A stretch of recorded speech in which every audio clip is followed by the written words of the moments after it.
Hello student, कक्षा 11 राजनीति विज्ञान। हम आधा टॉपिक पढ़ चुके थे, आर्थिक सुरक्षा संबंधी निर्देशक तत्व, और इसमें से कुछ हिस्से हमारे बच गए थे कि भारत के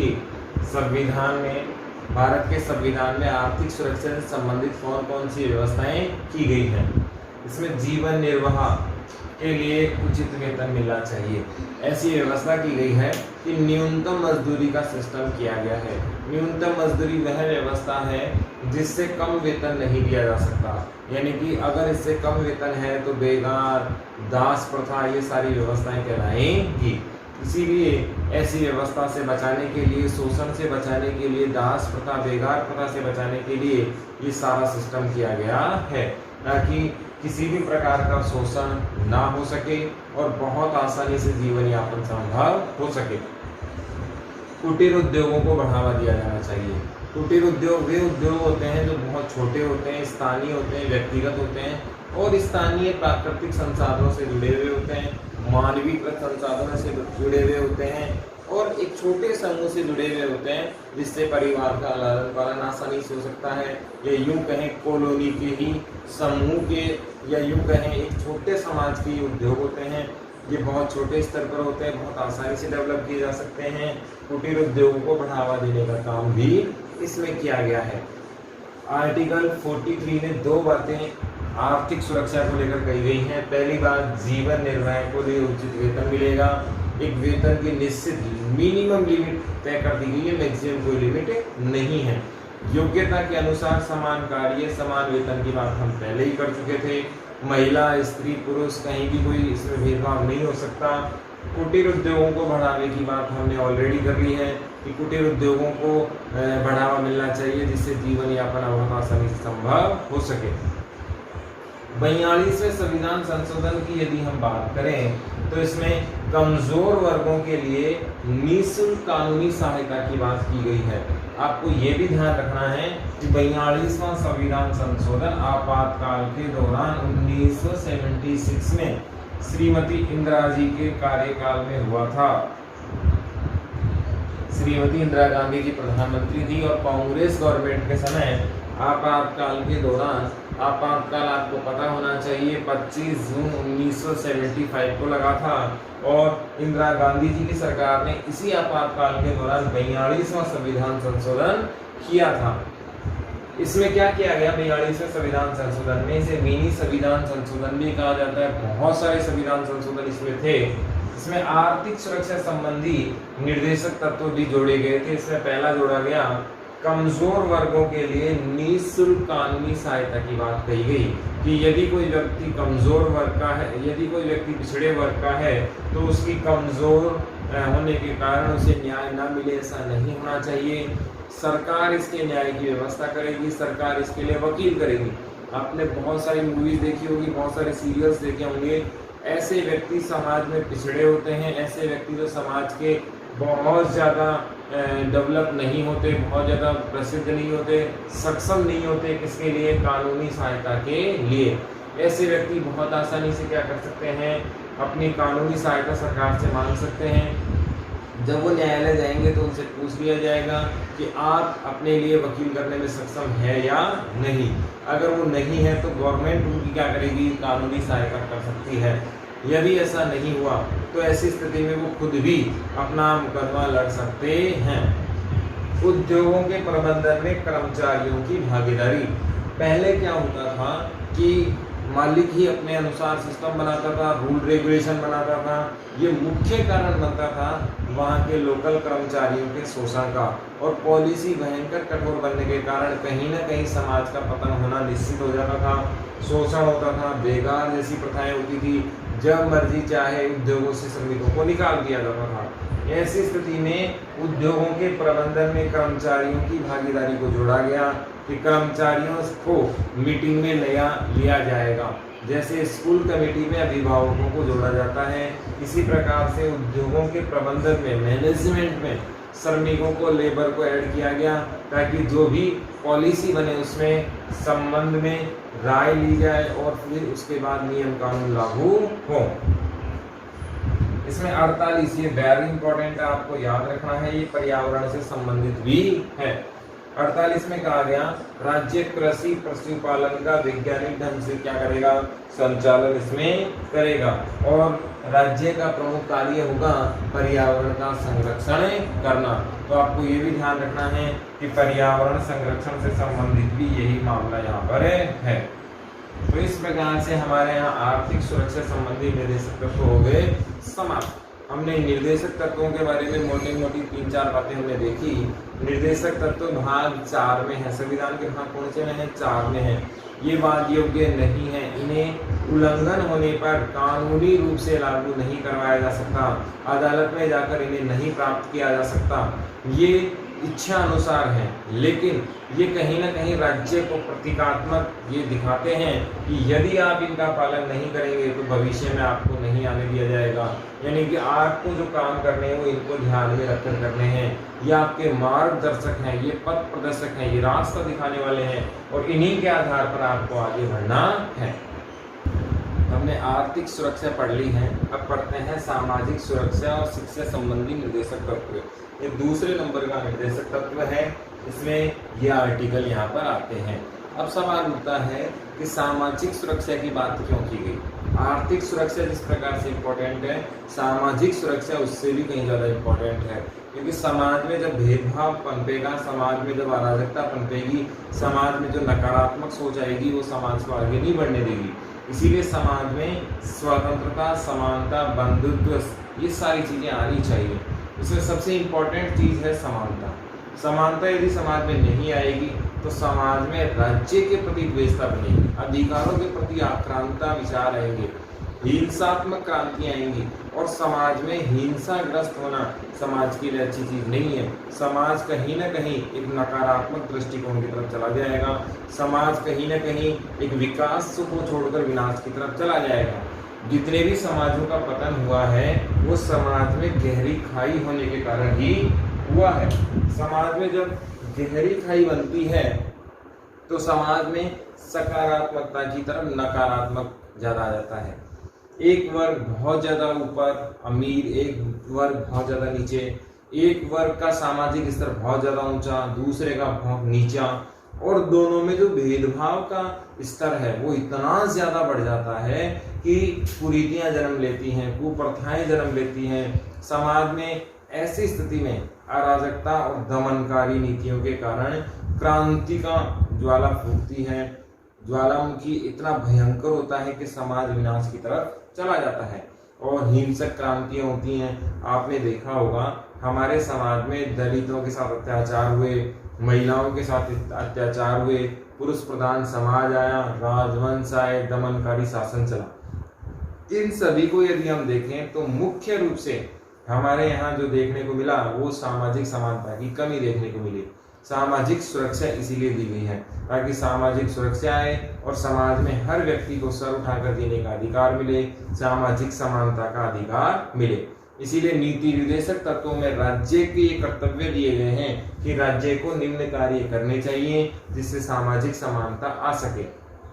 वास्तव में सवाल आ जाए आपसे कि मूल अधिकार किसके लिए हैं, तो वो नागरिकों के लिए हैं। किसके विरुद्ध दिए गए हैं, राज्य के विरुद्ध। बहुत बार पूछा गया है कंपटीशन एग्जाम में कि मूल अधिकार किसके विरुद्ध प्राप्त होते हैं, राज्य के विरुद्ध प्राप्त होते हैं। किसको प्राप्त होते हैं, नागरिकों को प्राप्त होते हैं। गारंटी कौन देता है, संविधान देता है। नीति निर्देशक तत्व किसको प्राप्त होंगे, नागरिकों को प्राप्त होंगे। किसके लिए हैं, नागरिकों के लिए हैं। देगा कौन, संविधान देगा और इन्हें लागू करने की जिम्मेदारी किसकी है, राज्य की होगी। पथ प्रदर्शक किसके होंगे, राज्य के होंगे। राज्य की सरकार के लिए मार्गदर्शक हैं, इनको ध्यान में रखना होगा। और राज्य जब पॉलिसी बनाएगा, कानून बनाएगा, नियम बनाएगा तो इनको ध्यान में रखकर ही नियम बनाएगा। और इसमें दूसरा जो नीति निर्देशक तत्व हम पढ़ रहे हैं वो पढ़ रहे हैं सामाजिक सुरक्षा और शिक्षा संबंधी निर्देशक तत्व। राज्य का ये कर्तव्य होगा कि सामाजिक सुरक्षा के लिए भी वे कार्य करे। इसमें आर्टिकल 44 वेरी इंपॉर्टेंट है, बहुत बार पूछा गया है कि 44 किससे संबंधित है। ऐसे भी याद रख सकते हैं, दोनों समान है इसीलिए समान नागरिकता की बात ये करता है। समान आचार संहिता यानी कि गरीब हो, अमीर हो, छोटा हो, बड़ा हो, गोरा हो, काला हो, कहीं भी किसी क्षेत्र का हो, सबके लिए नियम कानून कैसे हैं, बराबर हैं। समान अपराध के लिए समान पनिशमेंट की व्यवस्था की गई है। भारत में सब बराबर हैं, चाहे वो कितना भी बड़ा क्यों ना हो। पद विशेष की सुरक्षा केवल विशेष परिस्थितियों में ही दी गई है। बाकी जैसे प्रधानमंत्री की पद सुरक्षा है, विशेष राष्ट्रपति की है, बाकी सामान्य रूप से सब क्या है, सामान्य ही हैं। जैसे एमएलए कोई क्राइम करता है तो उसे गिरफ्तार करने से पहले विधानसभा अध्यक्ष की परमिशन लेनी होती है और गिरफ्तार करने का 1 महीने का उसे समय दिया जाता है। इसी प्रकार से सामान्य नागरिक सब बराबर हैं, चाहे वो अरबपति हो, चाहे वो बिल्कुल कमजोर वर्ग का क्यों ना हो। तो हमारे यहाँ 44 में क्या किया गया है कि समान नागरिकता दी गई, समान नियमावली बनाई गई है, समान नियम है, किसी के साथ किसी प्रकार का कोई भेदभाव नहीं है, समानता के साथ कानून का व्यवहार किया जाएगा। 45 क्या है, संविधान लागू होने से 10 वर्ष के अंदर, हमें पता है 26 जनवरी 1950 को भारत का संविधान लागू हुआ था। 15 अगस्त 47 को भारत आजाद हुआ था। जब 26 जनवरी 1950 को भारत का संविधान लागू हुआ तो उसके 10 वर्ष यानी कि 26 जनवरी 1960 तक ये टारगेट रखा गया था कि 14 वर्ष तक के बालकों को निःशुल्क और अनिवार्य शिक्षा दिलाएंगे। क्या दिलाएंगे? निःशुल्क और अनिवार्य शिक्षा दिलाने की व्यवस्था हम लोग करेंगे। ये बात किसमें कही गई थी? संविधान में स्थापित नीति निर्देशक तत्वों में कही गई कि 14 वर्ष तक के जो बालक हैं, संविधान लागू होने से 10 वर्ष तक के समय में हम उनको क्या दिला देंगे? निःशुल्क और अनिवार्य शिक्षा की व्यवस्था हम लोग कर देंगे।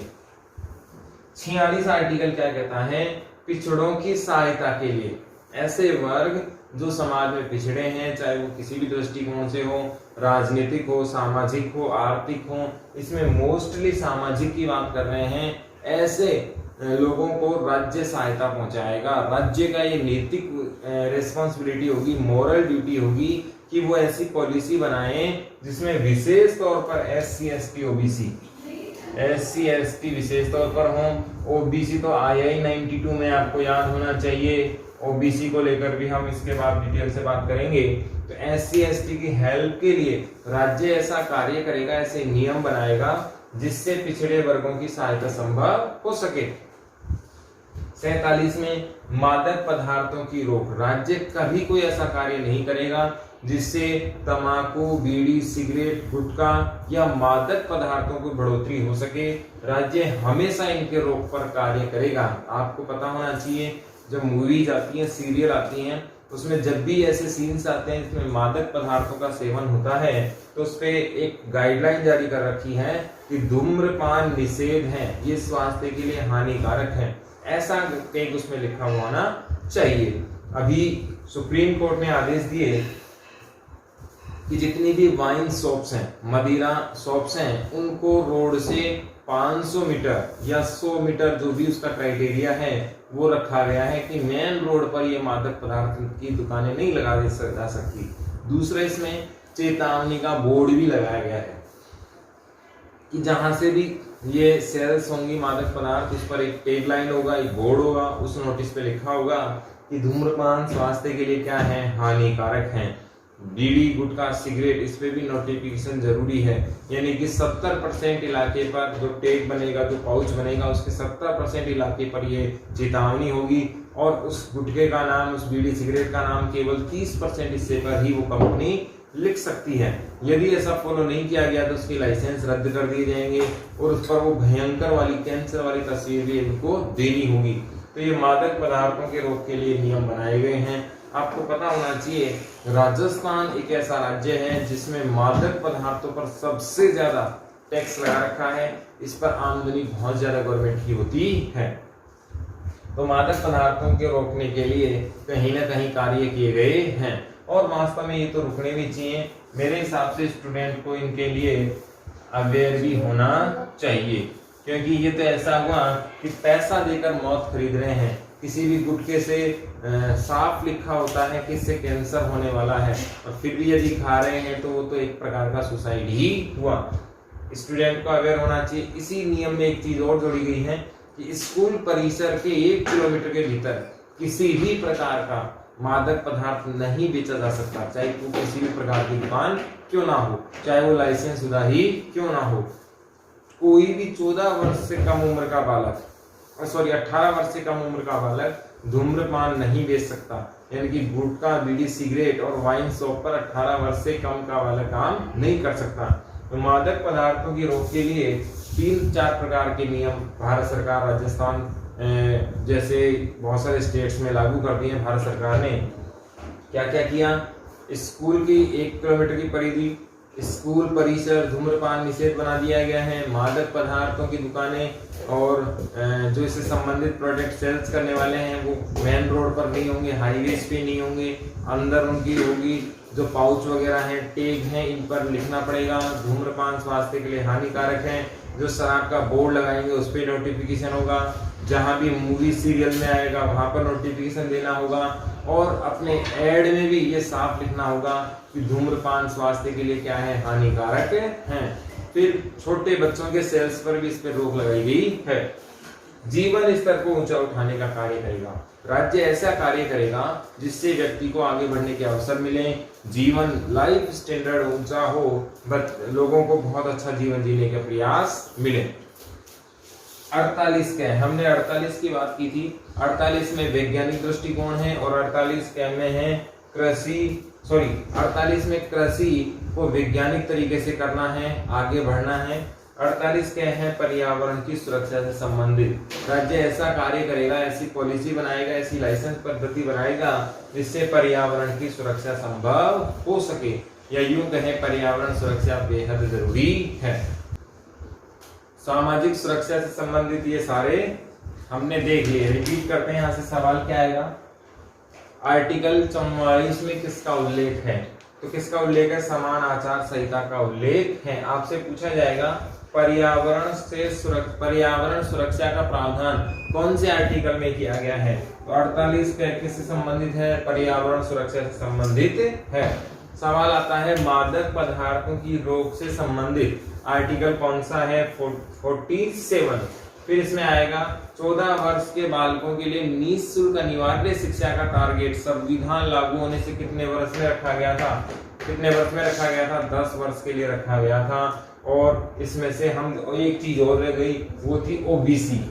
इसके बारे में भी हम लोग देख लेते हैं।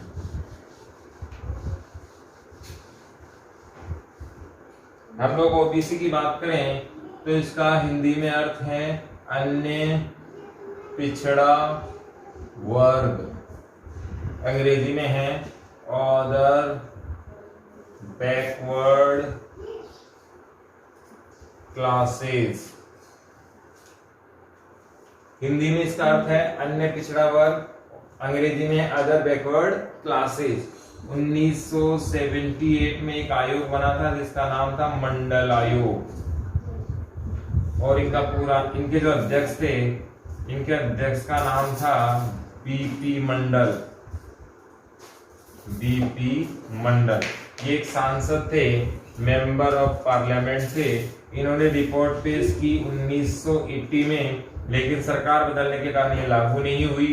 रिपोर्ट लागू हुई 1990 में, कोर्ट में चला गया मामला, और 1992 में इनकी एज इट इज शर्तें लागू कर दी गई। और ओबीसी को कितनी % आरक्षण मिल गया? 27% आरक्षण मिल गया। इससे पहले किस किस को